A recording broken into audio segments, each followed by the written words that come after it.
Good evening and welcome to the Cover One Buffalo podcast. You are joining your host Greg Tompsett and my partner in crime Aaron Quinn. Aaron, how we doing?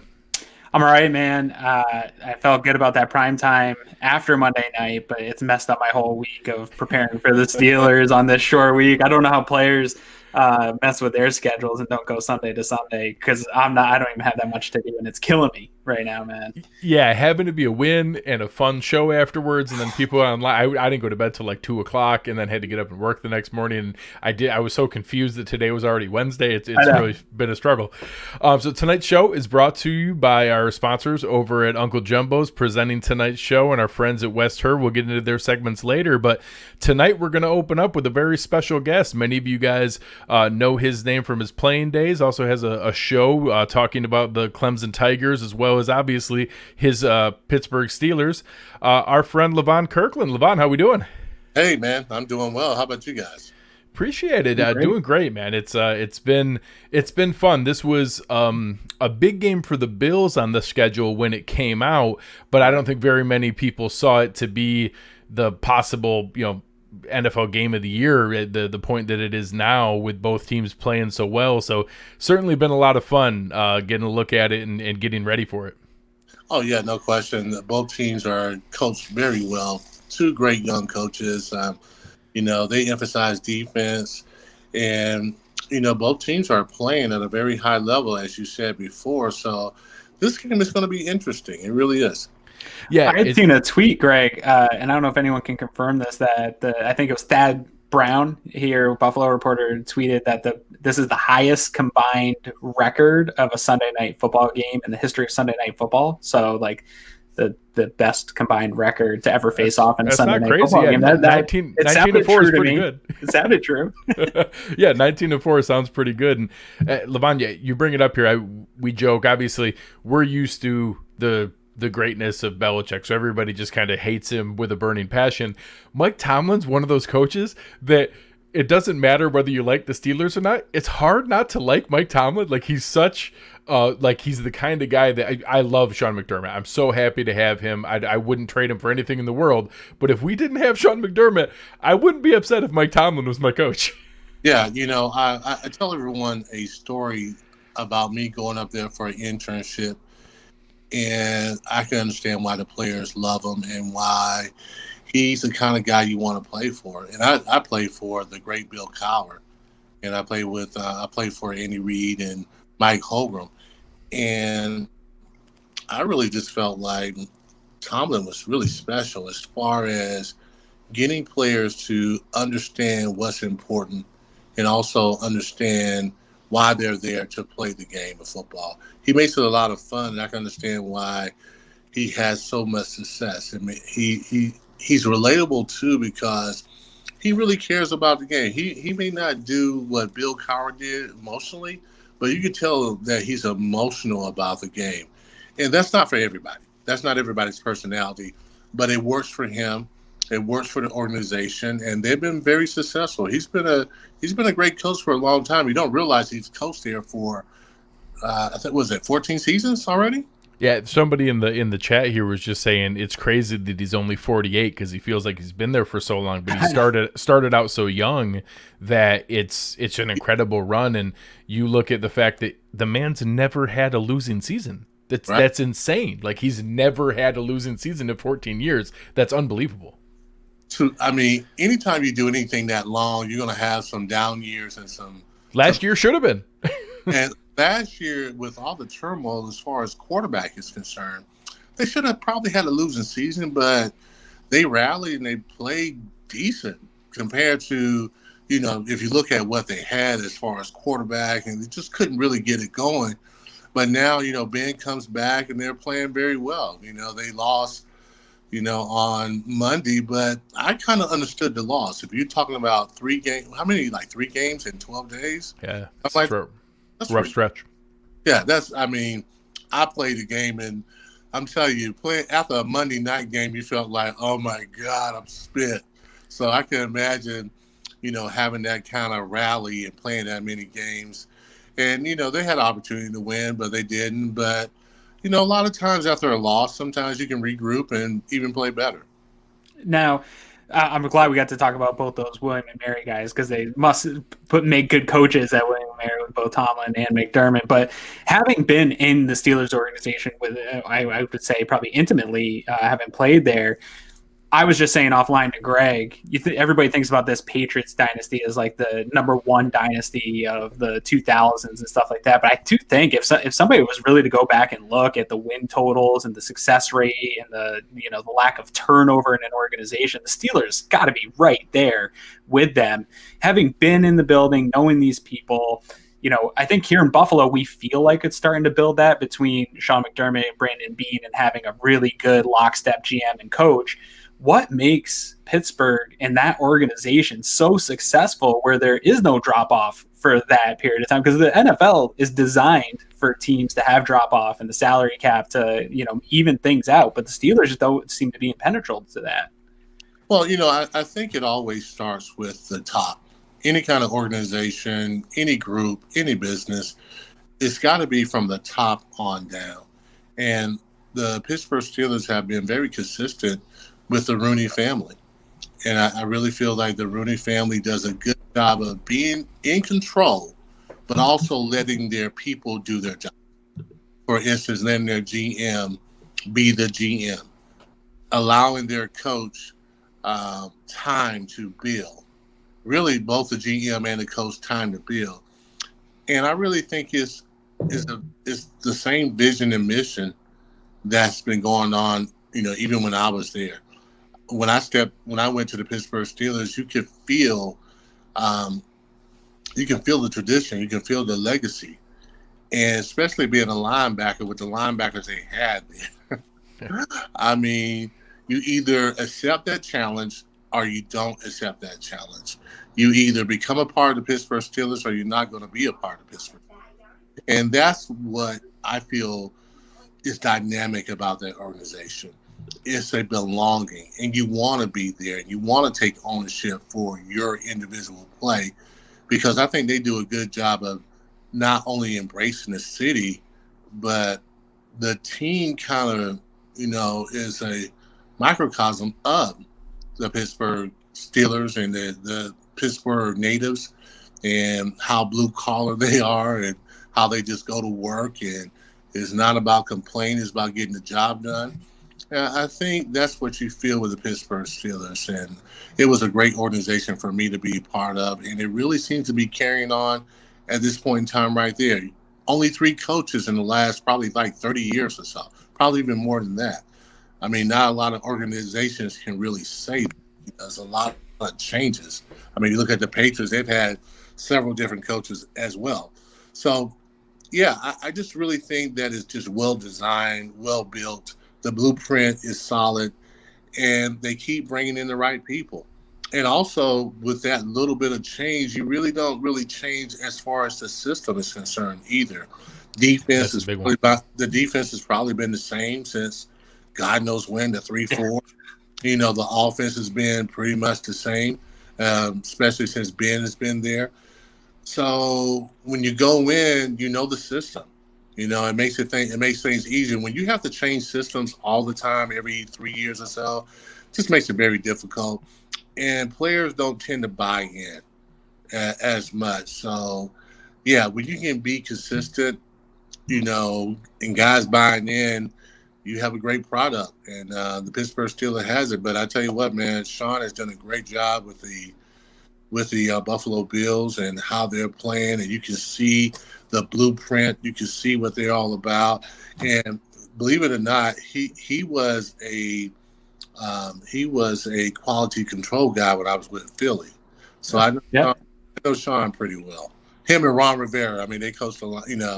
Ron was the linebacker coach. Sean was the defensive quality control guy. And you can tell that he was going to be a pretty solid coach. I didn't see the head coaching as fast as it happened, but he's doing a really good job. I mean, the guy really loves football, and, Leslie Frazier's on the team. That's one of my favorite coaches of all time. So those guys, they know what they're talking about, and they know how to do it, and they've done a really good job. It's taken him a little while to get the right pieces there, but having other, I think you talk about how quickly McDermott came up. I don't think it was an accident that he brought somebody like Leslie Frazier with him who had that head coaching and leadership experience, so that he wasn't trying to take a stab at it all on his own the first time. I think that combination has really helped him get established so quickly. Oh, yeah, no question about it. And you're talking about learning from Andy Reid, who's one of the all-time greats. Oh, yeah. Also, defensive-minded, you're looking at Jimmy Johnson, who was one he talks about him all the time. Of all time, and how Jimmy was aggressive, man. And Jimmy, he was kind of he's kind of a gruff, but he knew his football. And you look at Ron Rivera, all those guys that he's coached. So although Sean is really young as far as a head coach is concerned, he's been around a lot of great coaches. And when you can soak in that information, man, difference. So let's dive into the matchup a little bit here. I'll start on the Bills' defensive side of the ball in this Steelers offense. You have, the Steelers, you get so used to what you had for so many years. And then early in Ben's career, it was that kind of grinded out, steady running game, pass when you need to. And now these weapons across the board, you talk, going all the way over, Chase Claypool is looking fantastic as a rookie, Juju Smith-Schuster, Deontay Johnson, James Washington, Eric Ebron. I think the Bills have a very strong secondary and can keep up with there. But talk a little bit about, just how the weapons have come together where Ben, he has somebody open so quickly, he's getting rid of the ball and just constantly moving down the field.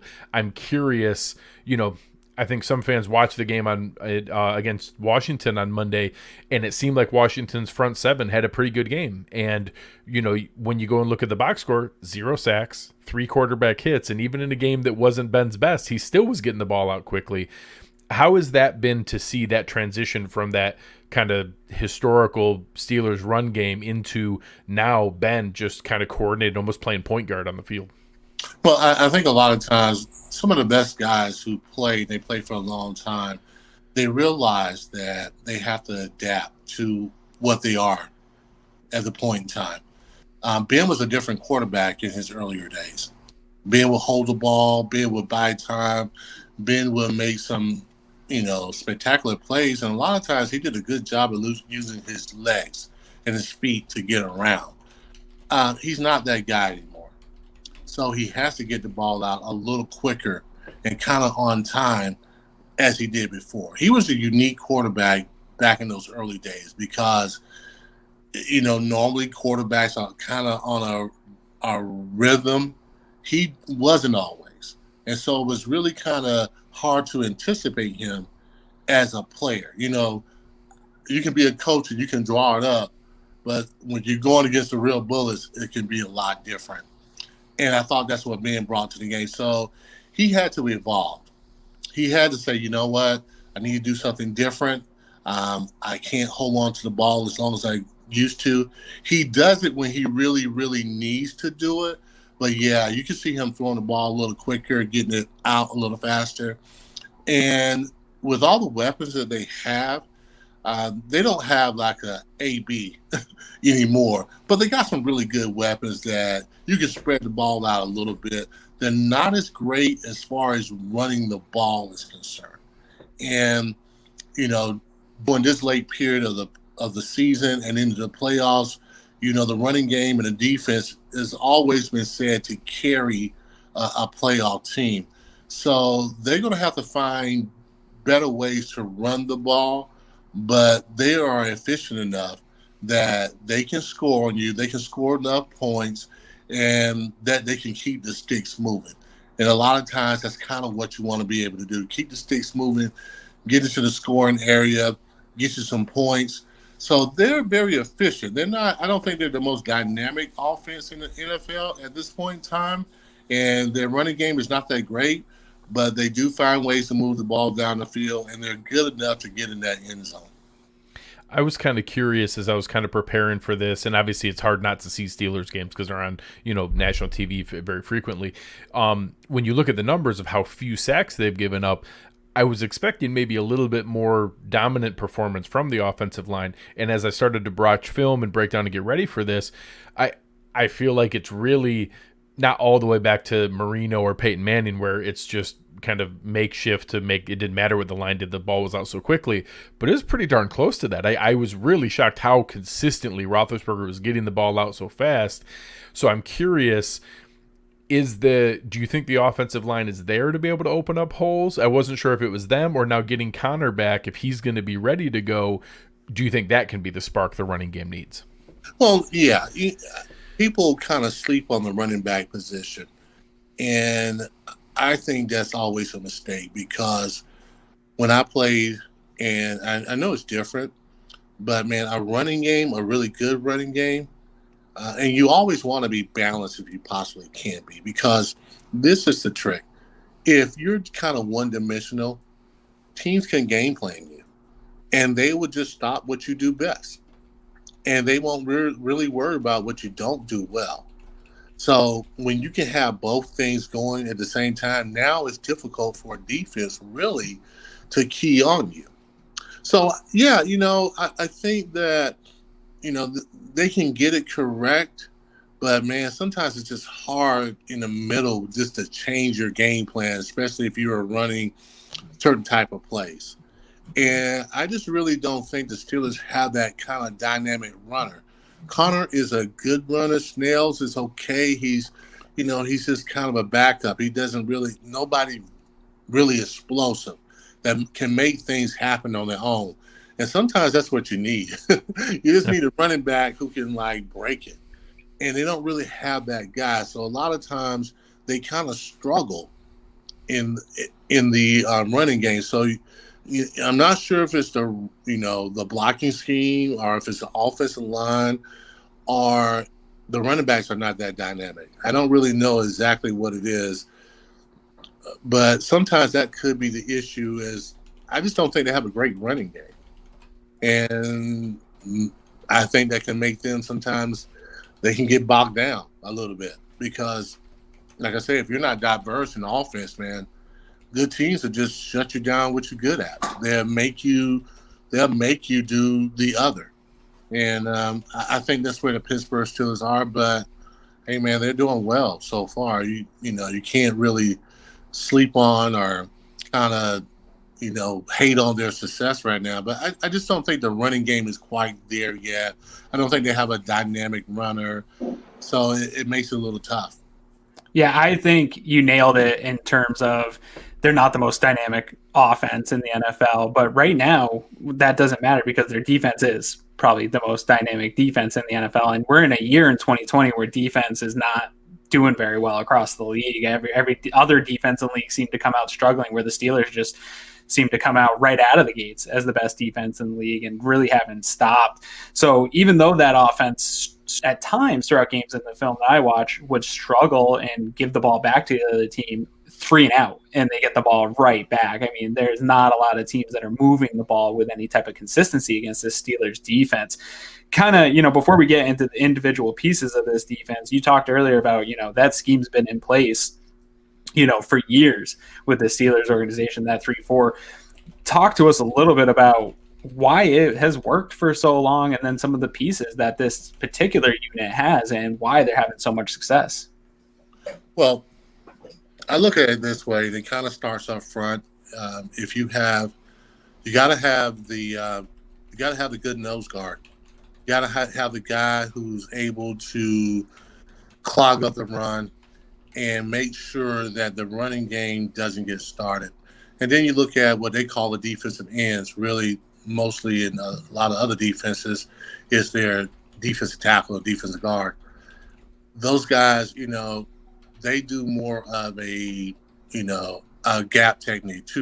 They do like a 2-read defense where they take on the tackle. So really, honestly, in that defense, you're taking away the tackles and you're taking away the center. So now you got 4 linebackers that are really working on just 3 guys, if you think about it. The 2 guards and the tight end. Because you got everything else shut down, And so that makes if you got the linebackers and they have done a great job throughout the years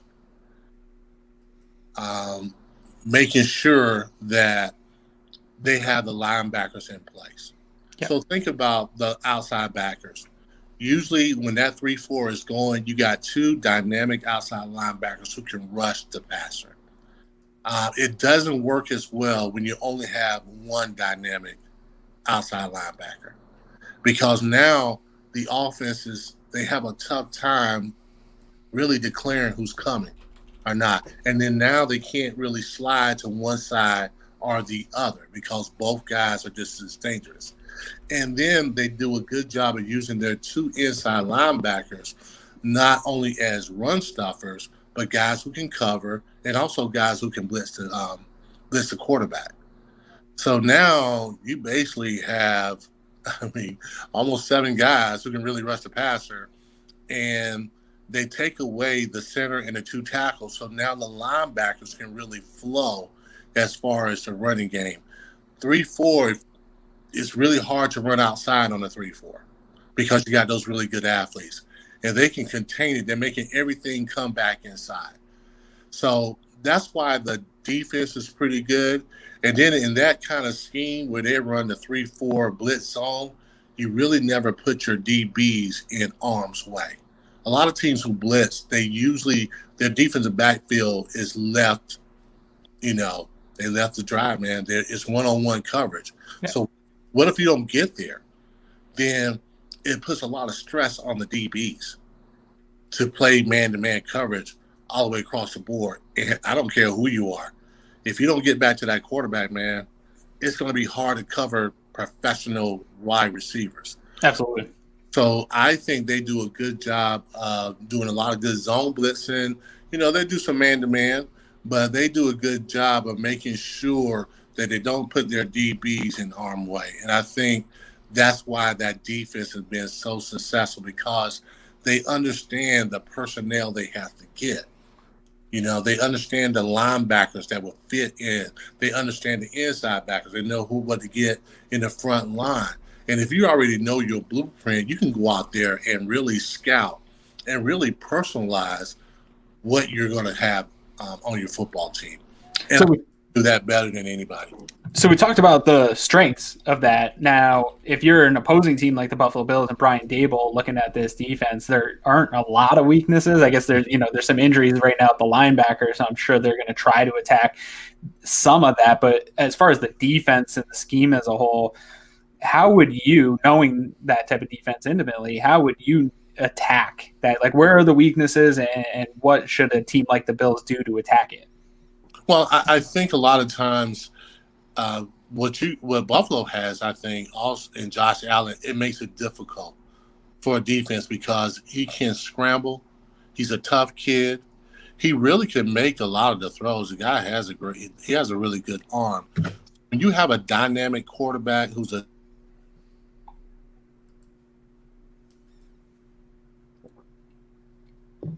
I'm sorry. Yeah, you're good. Yeah, you're back. You're good. It makes it extremely tough. It really does, because that quarterback is that extra piece that you really can't account for. You can only spy him but so many times, Right. So I think that if you can get your quarterback some play-action passes, some bootlegs, get them moving around a little bit, that can cause some trouble as far as the defense is concerned, because there's nothing worse than when it's 3rd and 10 and your quarterback, especially nowadays, can scramble out, maybe get 8 yards, 9 yards, not even a first down. Now you have a 4th and 1. And stopping somebody on 4th and 1 is just really difficult. It really is difficult. So that's why, having a dual threat quarterback like Josh Allen makes it tougher to really prepare, because you really can't prepare. You can try to, and you can try to simulate it as much as you possibly can, but this is not The Sims. It's not the same. Putting it on the board and going in practice may seem like, okay, we got it, but then the real deal comes out there. Now it's a little tougher. So I think the Bills at the quarterback position have what it takes to really give the Pittsburgh Steelers a lot of trouble. I like hearing that. So, hearing your insight, you know these teams, you know the coach. What kind of game do you expect on Sunday? We're going to put you on the spot. Give us a prediction for this game. Man, I really don't like doing predictions. I know. He makes me do it every week, too. I can see it being a 3-point game easily. I can see it being a fourth quarter game. I can see, momentum different from one side to the other side. I think it's going to be a really tough game. Honestly, I know the Pittsburgh Steelers fans are going to hate me for this, but I think this is going to be the second game that the Pittsburgh Steelers lose. Hey.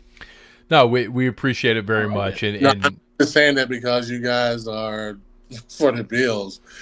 I'm just objective, and I kind of tell it like it is. I think the Bills they're trouble, man. That's a tough out. I think if this game was in Pittsburgh, I think that there's I could see it going either way. I think this is very possible that it's a playoff preview, and I think we could see a rematch later on. And I'm just excited and hope that we get to see a good competitive game. I know. Tell the people a little bit about your show with Clemson and where they could find some of your other work. Oh yeah, sure. Gosh, man, I'm doing 3 different podcasts at this awesome. time.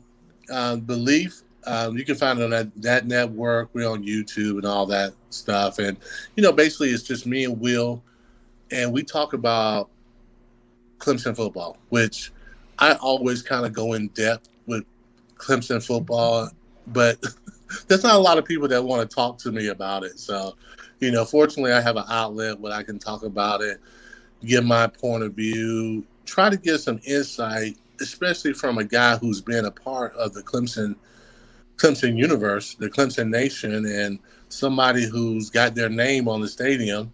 And so I try to use that for good and try to give them someone who's not only played on all 3 levels, but have coached on all 3 levels. And I don't think you get a perspective like that from a lot of places. So we just try to dive in deep to the Clemson football, what people really want to hear, so we do that. I do a podcast with a fan media show. Well, it's not a podcast. I'm sorry. It's a Zoom show that we talk about the Clemson Tigers again. But we really wait till after the game. And I have 4 other passionate fans, and we talk about what we see. Nice. We talk about it from a fan's perspective, which isn't always objective. Which isn't always... We can appreciate that. Yeah. Sometimes you have the orange shades on, but we try to get a raw, emotional opinion an hour after the game is over with. And, awesome. And you can look back on it and be like, maybe that wasn't correct. But I like the fact that we watch it and then we talk about it right after. So we're, win or lose, man, you're going to get some emotion about it. So that's a great part. And that's on YouTube at this point in time now that you can reach on it. And then I have what I call a very important purpose. And if you can see the shirt I have, Educate. Yeah. I do a podcast called The Inside Blitz with Levon Kirkland, taken from the all the inside blitzes we did in Pittsburgh. And what we're trying to do is we're trying to make South Carolina aware of the problem that we have, which is our students are 43rd ranked as far as college and career readiness is concerned. So what we're trying to do is really get behind a movement and, make a commitment to the movement to getting our students in the top 10 in 2030. So that's our campaign. We do that by educating, empowering, and encouraging. And we're not really trying to build a program, but we're trying to point people in the right direction to programs that are out there that can really help them. One of the problems we have in South Carolina is that we have no problem getting companies to come here. We just have a problem with having the right workforce because we're just not ready. And, that problem could, cause students to be left behind, communities in our state. So we're just trying to make people aware of that. And what the podcast does is it brings out leadership. It's a leadership and a sports podcast. So we talk about leadership. So we bring in people like, for example, the movie that's coming out, Safety on Disney. Yeah. The story is based on a guy named Ray McCaffrey, and he brought his, he took care of his younger brother when his mother couldn't. And that was a big deal back. I mean, the NCAA suspended him, all kind of stuff. The fans were saying this is not right. He's just trying to take care of his brother.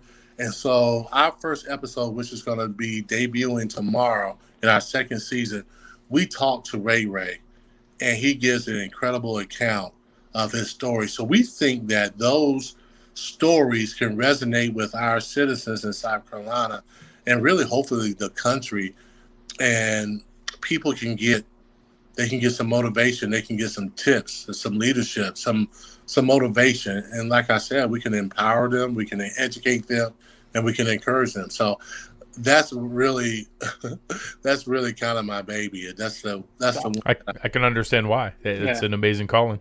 Well, thank you. I really appreciate it. I think life is about being gracious, having a purpose, and giving back. So that's what I want to be known for, man, giving back. That's fantastic. We appreciate you giving us a little bit of your time tonight, and looking forward to a fun game here. So thank you very much for your time. The chat and the comments have been fantastic. Just appreciating all your time, and not only enjoying you as a player, but hearing your insight tonight. This has certainly meant a lot. Oh, well, thank you, guys. I really appreciate it. Anytime you need me, let me know. Awesome. Thank you very much. It was great to talk. All right.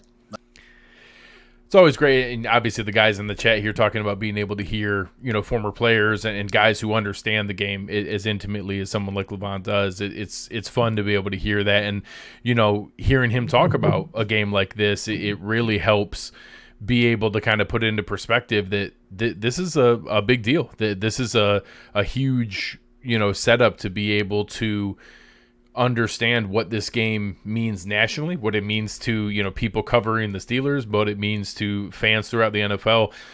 I had a chance to Tyler's in the chat here tonight. I was on with them for Renegade Blitz earlier today, and this was a game that a lot of Bills fans circled at the beginning of the year, but I don't know that a lot of NFL fans were talking about as this being a big time game.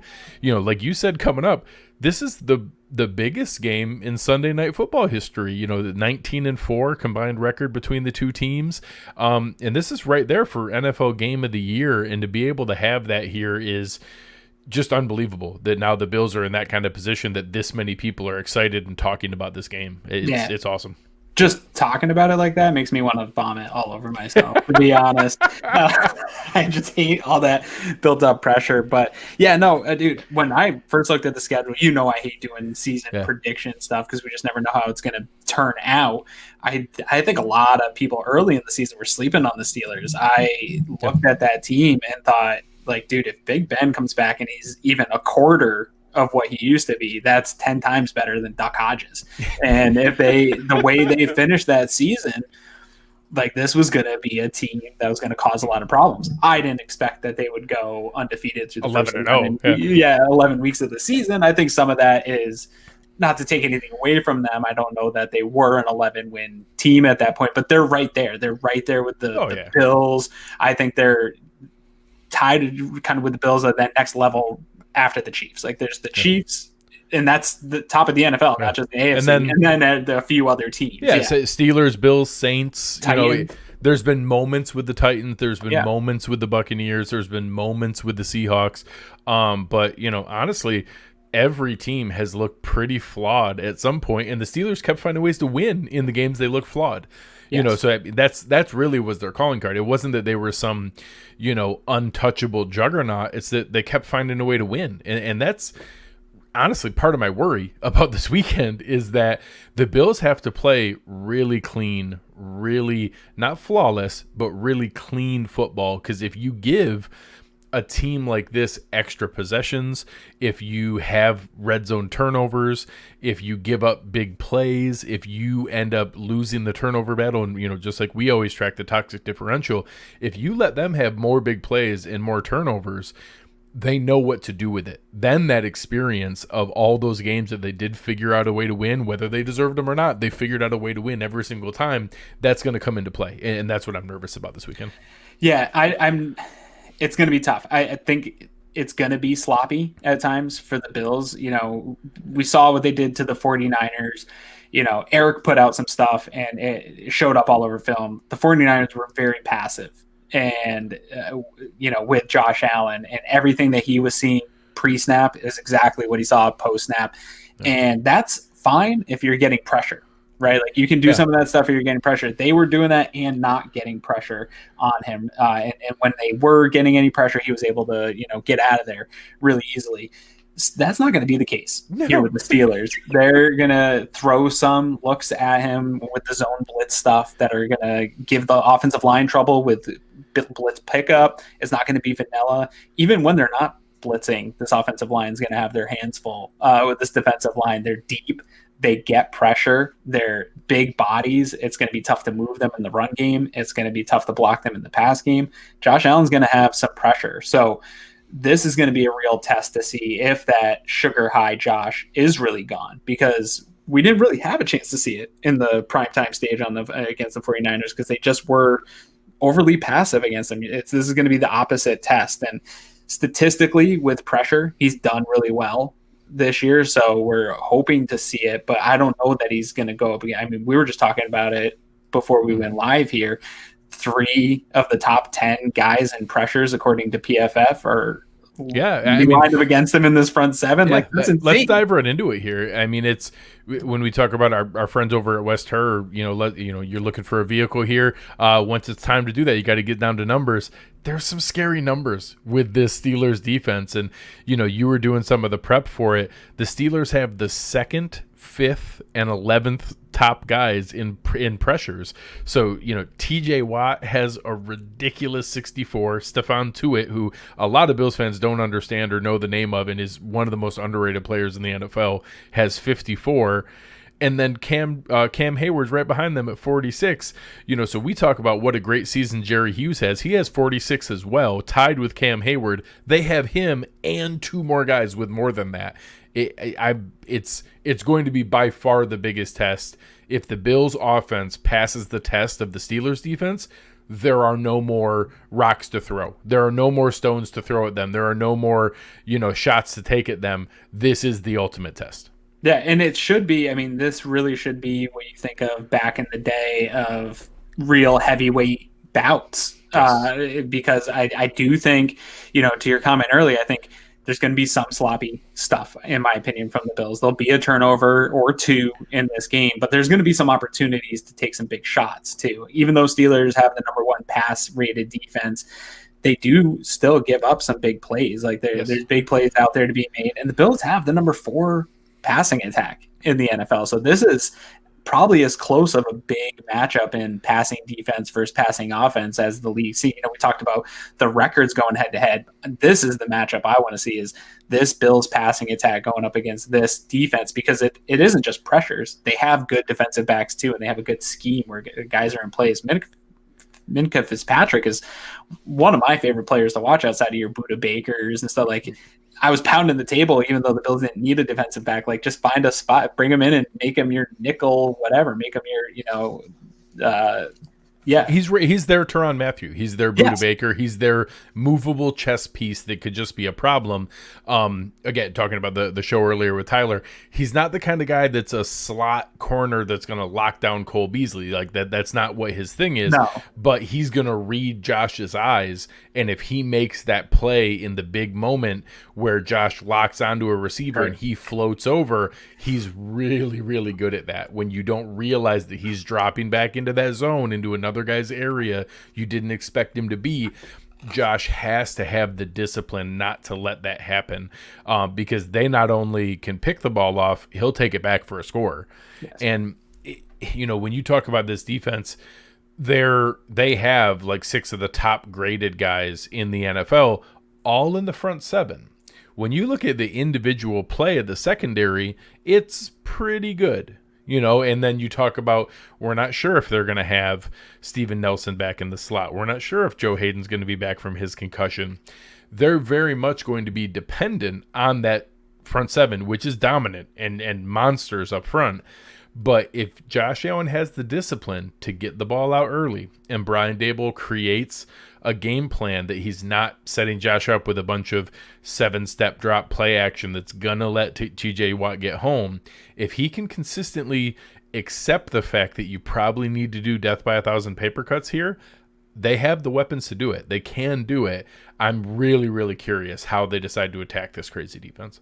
Yeah, it's going to be, I mean, we saw the type of problems that Bosa created just 2 weeks ago now, and that was just him really with nobody else lining up. Now you add him with Hayward and Tuitt, and there's a number of other guys that can cause pressures on this team too. And I just think, I agree with you. It needs to be getting the ball out quick, some of the misdirection stuff. We might need to throw a trick play in there once in a while to offset some of that aggressiveness, but you have to do something. The way Bosa was able to disrupt the passing offense, there's a lot of, we fought with our friend Bruce about the Bills trying to establish the run, Bruce Nolan over at Buffalo Rumblings in that game. And I think some of the attempt to establish the run was because of the type of pressure that Joey Bosa can put on a Josh Allen. You don't want him back there taking hits like that. And Josh doesn't, even as good as he's been this year, when that type of pressure like a Bosa's coming, he doesn't process still quickly enough to do what Ben Roethlisberger is doing this year, which is just getting the ball out quick all the time. He still wants to, hold the ball and make a bigger play. We've seen it on tape a number of times where guys are open underneath and he doesn't always still immediately take that. In a game like this, if anyone's open underneath, you've got to just take it and play, like you said, that death by 1,000 paper cuts. And it's going to be tough. They're going to put the ball, I think, in harm's way a couple of times. But I don't think the Steelers offense is the type of offense that we've talked about where you can't turn it over and give them the ball back. Like, there's going to be opportunities where if the Bills do turn the ball over a couple of times, I think that they can get it back from the Steelers offense. I don't trust them to go down and every time they get the ball score on this Bills defense, especially the way this Bills defense is trending. I looked at the DVOA and the rankings are creeping up every single week across the board. It's fluffed from a bad start. This defense is much better. I think they are a borderline top 10 defense, and I think that they can give this Pittsburgh team some struggle. So I'm okay if the ball hits the ground, once, or an interception happens. It's not the end of the world against this team. Yeah, and I think that's a great way to look at it. And with our Uncle Jumbo's player spotlight, we're usually talking about a Bills player, but I just want to talk about. Can I please find another Watt brother or Bosa brother somewhere out there? There's got to be someone that we can go find. After seeing what the Bills struggled with Joey Bosa against the Chargers, and that we started to chip a little bit with tight ends, we tried to send some help. TJ Watt's even better, or having a better season. I don't know if he's more talented than Joey Bosa. He's having even a better season. He's right there. And he's playing better than Joey Bosa is. TJ Watt's the defensive player of the year right now. I think he's having a better season than Aaron Donald, and Aaron Donald's having a ridiculous season. TJ Watt, when you talk about 64 pressures, 12 sacks, so he's not just getting pressures, he's getting home, 25 quarterback hits, 27 hurries. He's consistently doing it every single game. This guy is a major problem. And then when you talk about the fact that, Cam Hayward, Tyson Alualu, Stephon Tuitt, and now it doesn't have Bud Dupree on the other side. And I don't think Alex Highsmith is at Bud Dupree's level, but he's pretty good. He was a rookie that I liked a lot coming out of Charlotte this year, and he's playing pretty darn well for them, especially when you have the other 4 or 5 guys along that front seven that they do.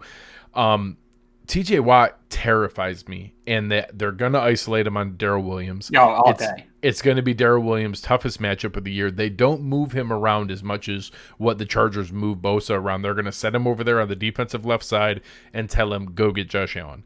And I think that we could see some Lee Smith helping. I think we could see some Dawson Knox helping. I watched some film. He's somewhat susceptible to cuts from running backs. So obviously Devin Singletary is not going to stand up, block him man to man, but Singletary can cut him, and he you can get to his legs that way. They're going to need to be really creative, and Gordon was talking about it here. I want to see a ton of jet motion. I want to see jet sweeps. I want to see a couple runs right at him just to kind of get him on his heels. I want to see some RPO where Josh is reading him. and they need to be able to stress him, because if you just sit back there and try to think you're going to go regular offense, just drop back and pass, he's going to create issues that we're not ready for. Yeah, it's the least exciting thing about this game. When you look at you look throughout the league and game changers, it's mostly quarterbacks, right? Like guys that just take over games and you're really scared of. I think when we look back at this season and we think about the best players that the Bills played, it will be Patrick Mahomes, then probably TJ Watt and Joey Bosa, these pressure guys. And these are the guys that are hitting Aaron Donald. We literally got probably the 3 top pass rushers in the NFL right now. Yes. We played them all this season. I don't want him anywhere near Josh Allen, and it terrifies me. I think he's going to be in his face all game. I think he'll probably hit home a time or two. And it just, I don't know. I'm still having a little bit of shock from what Bosa did. I like our offensive line. I like Darrell Williams. This is just a bad matchup for him. We talked about the bad matchup for Levi Wallace this last week. Athleticism of TJ Watt going up against Darrell Williams is not a matchup I like. And you said you can bring in Lee Smith. When you bring in Lee Smith to chip, that's an extra weapon that's not out there. It's a tell also. I mean, they know that Lee Smith's not going out in some pattern, although we saw the one replay today that when he went out, no one guards him, so maybe that's a little something. Yeah, maybe that's a play for next week. Yes, but no, it is a tell, and you're limiting a little bit what you're able to do on offense, but they're going to have to do it. They're going to have to bring in multiple guys and scheme everything that way. But again, you do that. This isn't the Chargers. You still have Tuitt and Hayward. You have these other guys where you don't want to leave. I know Bachter's played well, but I don't want to leave anybody. I don't want him one-on-one with Stephon Tuitt. I just don't. No, I don't. And I mean, Mitch Morse is great, but sometimes he struggles to anchor with a pass rush. And so there's going to be problems. This is the biggest test. We've got this offensive line back for the most part, playing with some consistency here for a couple of weeks. This is going to be the biggest test. I know Tyler Dunn put out secret weapon. Yeah, if that happens, I'm going to be really excited. Tyler Dunn had put out, that tweet about the problems with the shifting around on the offensive line and that there might have been some frustration among players. This is going to be the biggest test for Bobby Johnson's unit and whether or not this is a unit that we can trust going into the playoffs, because we're going to see maybe this team again. There's a potential to see Myles Garrett, who we haven't even brought up, and we're talking about these pass rushers, a phenomenal guy. So he might be the most physically gifted of the other guys are out producing him right now. He might be the most physically gifted of any of the guys in the NFL. Yes, and can cause pressure. So they've got to figure out how to. You're not going to stop these guys. How to contain these guys from causing the type Don't let of them ruin the game, like Bosa did. Bosa almost single-handedly won that game for the Chargers and kept them in that. And we can't allow that to happen against the T.J. Watts of the world and the Tuitts and the upcoming schedule. So this is a great test to see if they're ready to at least contain it.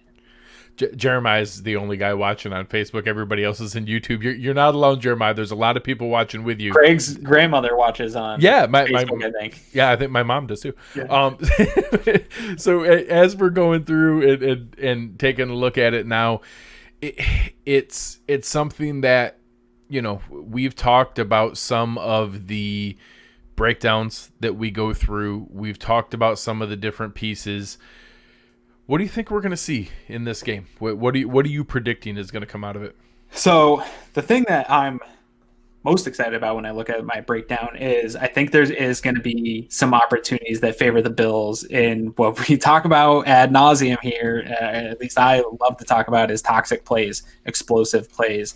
I think this Pittsburgh team is really good, but they do have a tendency to give up some explosives. They're not gaining a lot of explosives on the offensive side of the ball. So I think this is a really good game for toxic differential to be the thing that pushes this Bills team. Because I don't think, we talk about the 1,000 paper cuts. I really don't know that that's a good way to score 27, 28 points on this team. I think they're too good. They're going to get you in the third and long. They're going to get you with a sack on second down every once in a while. And Borges is going to be out there putting the ball, back in the Steelers' hands. So I don't know that that's a path to success. You might be able to score once or twice with a long sustained drive, but you're going to have to find some chunk plays in this game and some big explosive plays. I think they're going to be there. I've got Buffalo 23-20. I think it's going to come down to the fourth quarter. I think Josh is going to be able to, on national TV, lead them into a drive to win the game. I think it's going to come down to whoever has this last possession. It's going to be, they talked about that Monday night game being the most physical game of the year between San Francisco and Buffalo.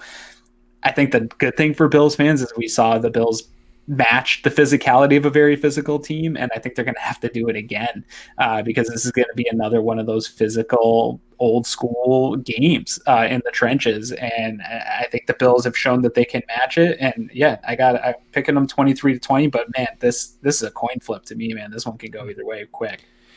So I think it's really interesting how equal both matchups are. The Bills offense is playing phenomenal. The Steelers defense is playing phenomenal. The Bills defense is playing pretty good. The Steelers offense is playing pretty good. It's really interesting how it matches up like that. And it's going to see that strength versus strength. And I won't say weakness versus weakness, but relatively it is. Right. It's going to really come down to who can make the better net positive play, who can overcome the other team's strength or overcome, not make the mistake on the other team's weakness. They have the highest sack differential in NFL history right now.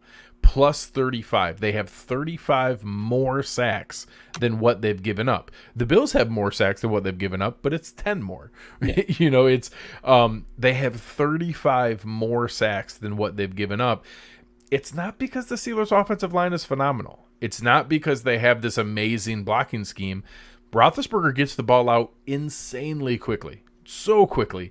It also means that I kind of think they don't take advantage of how good of a deep threat James Washington and Chase Claypool are. The Bills have to force that, and that's going to come from inside. It's going to take a special effort from Ed Oliver, Quentin Jefferson. We saw Vernon Butler have a flash game against the 49ers. We need them to get into Ben Roethlisberger's face, force him to get the ball out quickly, and then our secondary needs to tackle because they do have some athletes. Juju Smith-Schuster, Deontay Johnson is a slippery guy. They have to get those guys down. They're going to catch some balls. I think that this could be a game where Juju has 9 catches for 94 yards. Deontay Johnson has 8 catches for 87 yards. It can't be 8 catches for 140. You can't let him break the tackle and go long. If they do that, I think they can control this game from that standpoint. And I think the offense can make enough plays with the secondary that they can make plays to make this happen. If they don't let TJ Watt take the game over, which he's fully capable of, if they find a mechanism to at least neutralize him, you're not going to get rid of him completely, but hold him from completely taking over, I think the Bills can take this game. I have it 31-27. I think they're going to be able to score. No defense has stopped him yet, but this is the biggest test they have so far. I'm really curious if this was, this is the first game where I genuinely am upset that there's no fans there. This would have been such an amazing game for Bills Mafia. A full day of fueling up on liquid courage, Sunday Night Football, game of the year. This would have been the most raucous crowd ever. And this is the first time all season where it's genuinely hit me. Oh, man, this sucks.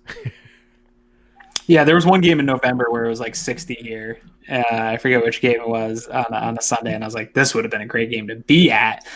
You'll never catch me at a primetime game because it's way past my bedtime, and I got to do this show with you. But I sort of agree with what you're saying in terms of how cool of a moment it would be, but I think Josh Allen might get a little too up for this game if the whole place was rocking. That's not a terrible point. Maybe Sugar High Josh is reduced because he doesn't have the crowd giving him the adrenaline. Especially in a game like this, maybe at least in that first drive or two, and just launching the ball. But no, I think the thing that scares me of what we haven't seen on film is the Steelers.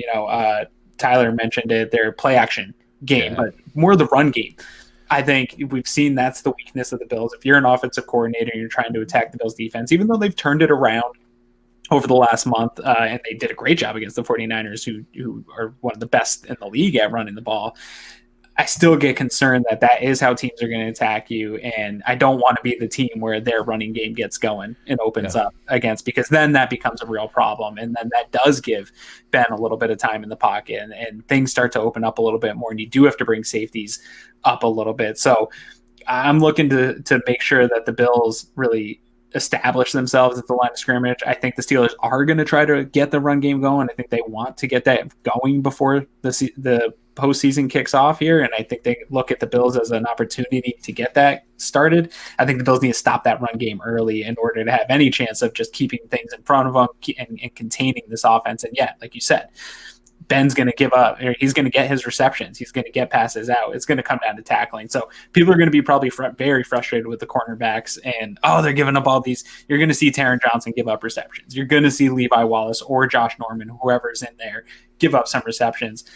Tackling is going to be huge. You hit it on the head. They got to wrap up. And so far, they've been doing it. Last week, yes, it was frustrating to see Levi give up those plays. Yes, it was frustrating to see Nick Mullins, throw on this defense. Those guys weren't getting out of tackles, and those are some of the best yards after catch receivers you're going to see. Yeah. Debo is Debo. I mean, it's where his nickname came from. Yeah, to be able to see them get out of that game and tackle well, that feels good. That I think that they are a pretty good tackling team. Whenever this team has issues on defense, it usually comes down to tackling. So I hope that they've got that in check, because like you said, Washington I've seen him do it. He can break them real easy. Juju can get out and break one. So you got to keep it all and allow them to get some receptions, but make sure you're wrapping up. So the biggest takeaway for me from this game is I hope everybody enjoys this. We've waited so long for there to be a game with national prominence that everyone is not only going to be watching, but looking forward to. People are excited about a game that involves the Buffalo Bills. Every single show is talking about it. It was leading every talk show. Every podcast has a segment on the Bills-Steelers game. Everyone is talking about this game. It's been so long since people gave a dang about the Buffalo Bills. Enjoy every second of this. It's going to be fun. I think it's very likely this is a playoff preview and someone that we meet again in the playoffs, and that the winner of this game, I don't know that it declares all that much of what's going to happen in the rematch. I think that this is the kind of game that we've waited 25 years for, this kind of matchup, and it's so exciting that it's going to be fun and action-packed and two good teams going at it, and the Bills get to be a part of that, and it's been a long time since I've got to say that. The coolest thing I've seen that really made me realize, like, wow, we're here finally, is the people talking about playoff or the scenarios to clinch the division. Yeah.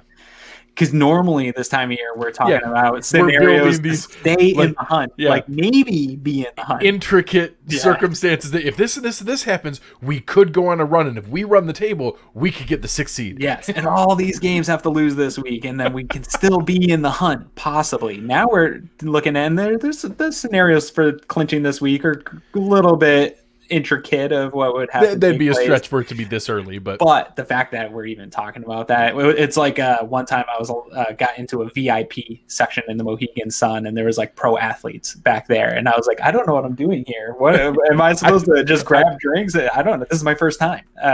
Somebody tell me what to do. That's how I don't know how, in that tweet. Yeah, you can't yell at us to tell us to act like we've been here before, because we've never been here before. I don't know how this works. I don't know how good football teams fans are supposed to act. I've never had one.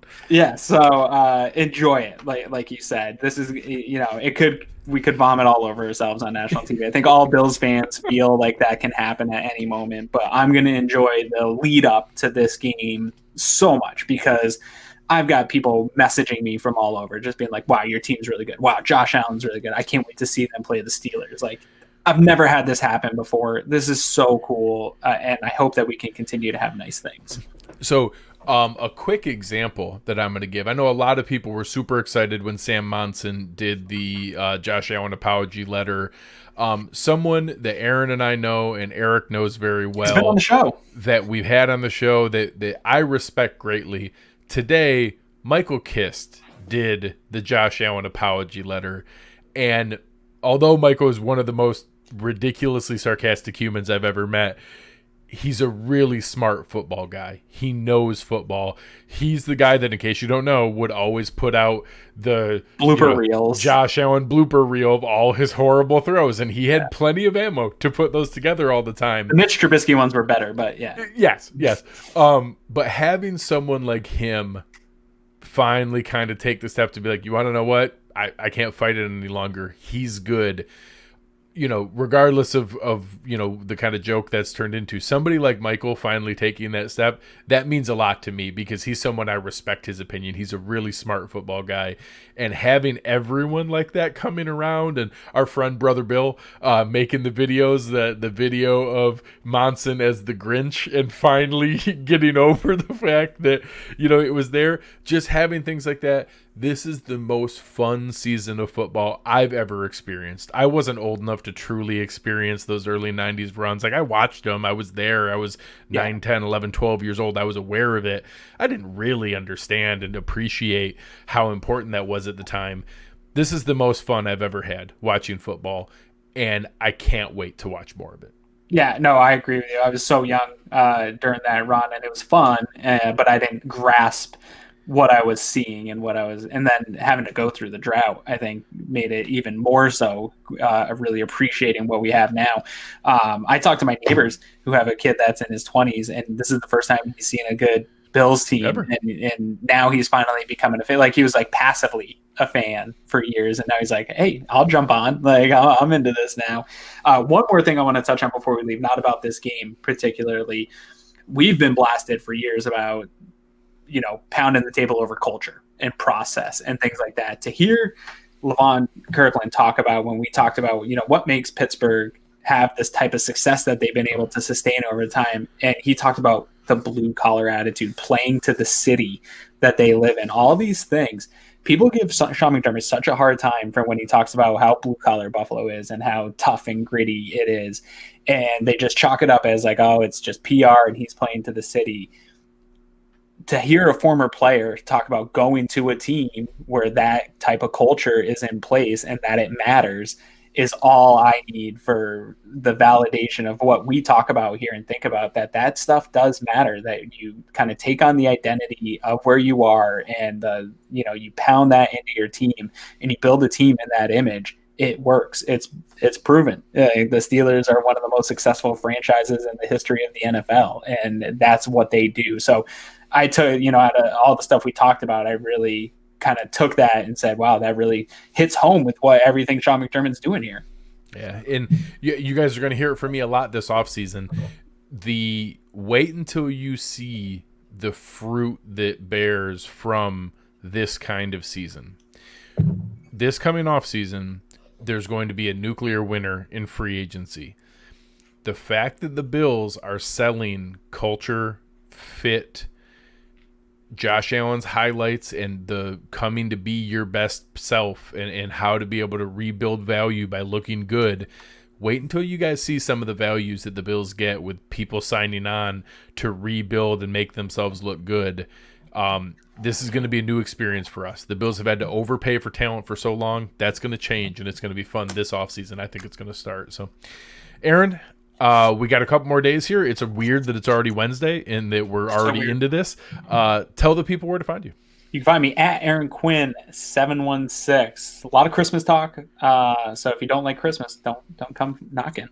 I can't lie. Your lists are pretty good. You've got some good rankings out there. If you guys want to see top Christmas songs, top Christmas movies, maybe some Christmas cookie rankings coming up here. I think so. It's going to be a lot of fun. You guys can find me at Greg Tompsett, hanging out in the Cover One Slack channel, talking to Bills people on Twitter, going back and forth. Thank you for our presenting sponsor, Uncle Jumbo's. Thank you for West Her. On behalf of Aaron Quinn and Greg Tompsett, you have been listening to Cover One Buffalo, and we